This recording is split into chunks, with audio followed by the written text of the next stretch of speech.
श्री शिवाय नमस्तुभयम। आप सभी लोग जानते हैं कि 24 सितंबर 2025 यानी बुधवार को पड़ रही है शारदीय नवरात्रि का तीसरा दिन। और दोस्तों, यह तिथि है जो आश्विन मास में पड़ने वाली सबसे बड़ी तिथि शारदीय नवरात्रि है और इसका बहुत ही बड़ा और विशेष महत्व होता है। अगर कभी भी मौका लग जाए तो आप लोगों को कील और लहसुन लिखकर बहुत छोटा सा उपाय करना है। इन दोनों का संयोग बहुत ही कम आता है। इसी के साथ में इस दिन आपको एक कील और लहसुन वाला उपाय तो आपको अवश्य ही करना चाहिए, क्योंकि ऐसा दिन पूरे साल में सिर्फ एक ही बार आता है। और दोस्तों, आप सभी लोग जानते हो कि शारदीय नवरात्रि का अगर सबसे बड़ा कोई उपाय है तो वह कील और लहसुन वाला उपाय। तो दोस्तों, नवरात्रि के तीसरे दिन आप लोगों को इस कील और लहसुन लिखकर बहुत छोटा सा उपाय करना है। बहुत सारे लोग होंगे जिन लोगों ने इस उपाय को ना किया हो, मतलब पूरा साल निकल गया, उन्होंने किसी भी दिन इस कील और लहसुन वाला उपाय को ना किया हो। पर दोस्तों, आपके पास एक पहला मौका बचा हुआ है, जो कि 24 सितंबर 2025 नवरात्रि के तीसरे दिन है। इस दिन आप लोगों को इस वाले उपाय को जरूर कर लेना है। भले ही आपने पूरे महीने भर इस उपाय को ना किया हो, पर अगर आपने इस आश्विन महीने के नवरात्रि के तीसरे दिन अगर इस वाले उपाय को कर लिया तो आपको इस उपाय को करने का वह फल मिलेगा जिसकी आपने कभी कल्पना भी नहीं करी होगी। इसीलिए आप लोग इस वाले उपाय को एक बार जरूर कर लेना है, ताकि आप लोगों के हाथ से यह मौका ना जा सके और आपको इस उपाय को करने का फल मिल सके। यह उपाय पंडित जी ने अपनी अभी की ही श्री शिव महापुराण की कथा में बताया है जी। इस उपाय को आज हम आपको बहुत अच्छे से समझाने वाले हैं। इस वीडियो को देखने के बाद इस उपाय को समझने के लिए आपको कोई और वीडियो को देखने की जरूरत नहीं पड़ेगी। तो चलिए उपाय को शुरू करते हैं। देखिए, इस आश्विन महीने के नवरात्रि के तीसरे दिन ये इतना खास होता है, इतना महत्वपूर्ण होता है। देखा गया है कभी कभी बड़े बड़े पूजा पाठ अनुष्ठान से जो मनोकामना पूर्ण नहीं होते, वह आश्विन महीने की नवरात्रि के तीसरे दिन एक छोटे से उपाय करने से ही आपकी मनोकामना पूर्ण हो जाती है। और बहुत सारे लोगों ने इस उपाय को किया भी है और उनको इस उपाय को करने का फल भी जरूर मिला है। अगर आप लोग भी इस उपाय को करना चाहते हैं तो आप इस उपाय को पहले अच्छे से समझ लेना, सुन लेना, उसके बाद करना। आपको इस उपाय का फल जरूर मिलेगा। और इस उपाय को कर लेने से आपके घर में चाहे किसी भी प्रकार की दुख और समस्या क्यों ना चल रही हो, आपको उसका कारण भी नहीं पता है कि भाई ये समस्या किस कारण से चल रही है। उसका कुछ भी कारण हो सकता है, जैसे पितृदोष हो सकता है या किसी भी तरह का मंगल दोष भी हो सकता है। तो इस दिन आप लोगों को ये वाला उपाय कर लेना है। ये एक ऐसा उपाय है जिस उपाय को अगर किसी विशेष दिन पर किया जाए तो भाई उस विशेष दिन का जो है वह तो हमें मिलता ही मिलता है। पर हमने उस दिन पर इस उपाय को किया है तो हमें उससे भी बड़ा फल मिलता है, और फल बहुत जल्दी मिलता है, क्योंकि आप इस उपाय को बहुत ही बड़े और विशेष दिन पर कर रहे हो। तो चलिए अब उपाय के बारे में बात करते हैं। लेकिन उससे पहले आप लोगों को यह जानना आवश्यक है कि आखिर ये उपाय किस समय करना है, किसको करना है और कैसे करना है। तो चलिए हम आगे आपको वीडियो में एक एक करके बता देते हैं। लेकिन उससे पहले अगर आप लोग हमारे चैनल पर पहली बार आए हैं या फिर मेरी आवाज आज पहली बार सुन रहे हैं, तो हमारे चैनल को सब्सक्राइब जरूर कर लेना और इस वीडियो को लाइक करके कमेंट बॉक्स में श्री शिवाय नमस्तुभयम ओम नमः शिवाय जरूर टाइप कर देना। तो दोस्तों, इस कील और लहसुन वाला उपाय को हमें इस नवरात्रि के तीसरे दिन कैसे करना है, किसको करना है, किस समय करना है और कहां पर करना है, ये सारे सवालों के जवाब आपको इस वीडियो में मिल जाएंगे। और जो ये वीडियो देखेगा भाई, उसको कील और लहसुन वाला उपाय जरूर करना चाहिए, क्योंकि इस दिन पीपल के पत्ते का भी बहुत ही बड़ा और विशेष महत्व होता है। आ जाए कील और लहसुन वाला उपाय की, तो ये सोने पर सुहागा वाली बात हो जाती है और ये एक बहुत ही बड़ा उपाय हो जाता है इस बुधवार का।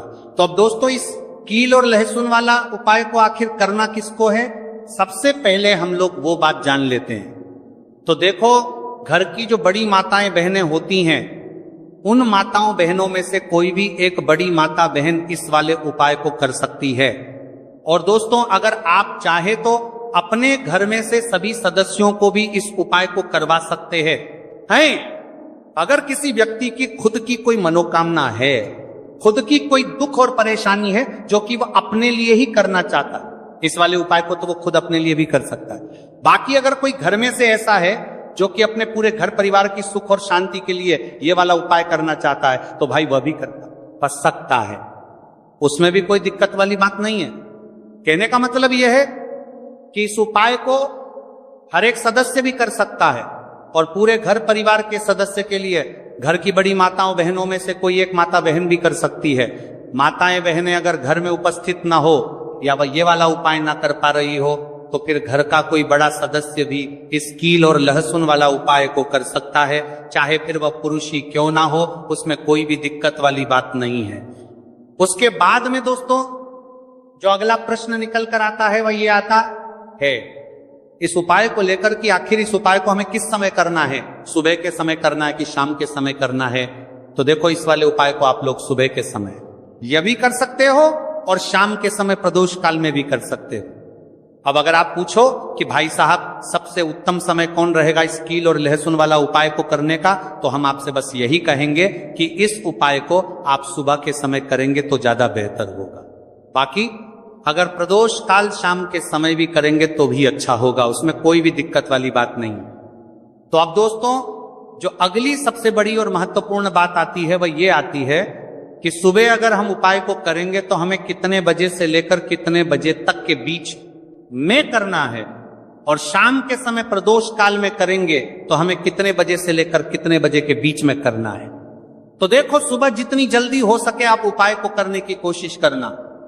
बाकी अगर किसी कारणवश लेट भी हो जाओ, थोड़ी देर भी हो आए, तो 10 या 11 तड़ा बजे तक भी आप उपाय कर लेना पर 12 बजे से ज्यादा देरी ना हो, ठीक है, इस बात का ध्यान रखना।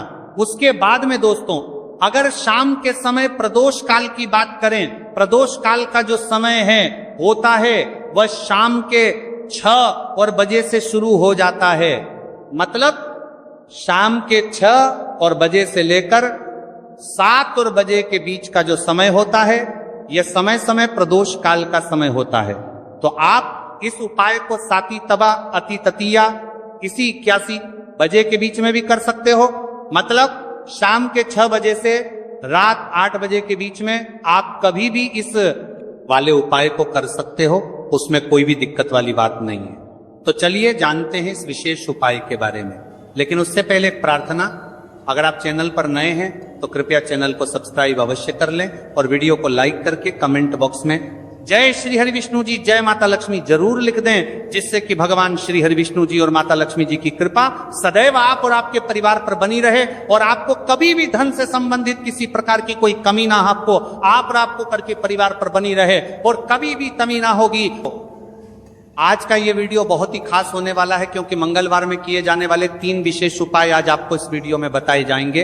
ये उपाय आप अपनी समस्या के अनुसार कर सकते हैं। इन उपायों में आपको धन प्राप्ति के उपाय बताए जाएंगे, आपकी मनोकामना पूर्ति के उपाय बताए जाएंगे। जीवन में किसी भी प्रकार के संकट चल रहे हैं, समस्याएं चल रही हैं, तो उनको दूर करने के उपाय बताए जाएंगे। चलिए जानते हैं पूज्य गुरु जी द्वारा बताए गए सबसे पहले और सबसे खास उपाय के बारे में। तो आज की वीडियो में ऐसा उपाय आपके लिए लेकर आए हैं जिससे आपके लाख या करोड़ों शत्रु भी परास्त हो जाएंगे और कभी भी लौटकर आपके जीवन में शत्रु नहीं आएंगे। अगर आप लहसुन में एक कील गाड़कर इसे फेंक देते हैं तो कील और लहसुन से अब आपके शत्रुओं की छुट्टी हो जाएगी और शत्रु जो है वो हाथ जोड़कर माफी मांगेंगे। मतलब सोचेंगे कि उन्होंने आपसे शत्रुता करने के बारे में क्यों सोचा और उन्होंने आपसे शत्रुता क्यों की। अब देखिए, अगर गुप्त शत्रु भी हैं, क्योंकि देखिए गुप्त शत्रु जिन लोगों के होते हैं वह भी व्यक्ति को बहुत परेशान करते हैं, तब भी आप देखेंगे कि आपके जो गुप्त शत्रु हैं वह भी परास्त हो जाएंगे और सामने से जो आप परिवार कर रहे हैं उनकी भी आपके जीवन से छुट्टी हो जाएगी।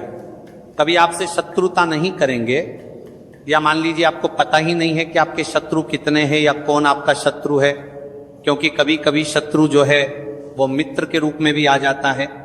मतलब हमारा